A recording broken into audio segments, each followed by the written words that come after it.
আগের ভিডিওতে তোমরা সকলেই দেখে নিয়েছো যে অম্বুবাচী লাগার আগে আমার মা কিন্তু গোপালকে স্নান করিয়ে নিয়েছিল। আমি একটা কথা বলেছিলাম যে অম্বুবাচীর মধ্যেও কিন্তু গোপাল ঠাকুরকে স্পর্শ করা যায়। হ্যাঁ, অম্বুবাচীর মধ্যেও গোপালকে স্পর্শ করা যায় যদি ঠাকুরকে ঘরে এনে রাখা হয়। তো গোপাল ঘরে এনেও রাখা যায়, আবার ঠাকুর ঘরে রাখা যায়। তো আমরা কিন্তু ঠাকুর ঘরেই রেখেছিলাম।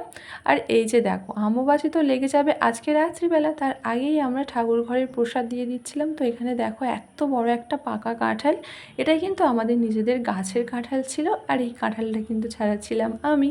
আর কাঁঠালটা ছাড়ানোর জন্য হাতে দিয়ে দিয়েছিলাম সর্ষের তেল। আর এই যে দেখো, ঠাকুর ঘরে দেওয়ার মতো কিন্তু কাঁঠাল ছাড়ানো হয়ে গিয়েছিল। আর আমার বোন তারপরে সেগুলো নিয়ে চলে গিয়েছিল আমাদের ঠাকুর ঘরে। ও আর ঠাকুর ঘরটা পুরোপুরি দেখালো না, ও যে একটা আম কাটছিল সেটার ভিডিও তোমাদের সকলের সঙ্গে শেয়ার করে নিচ্ছি।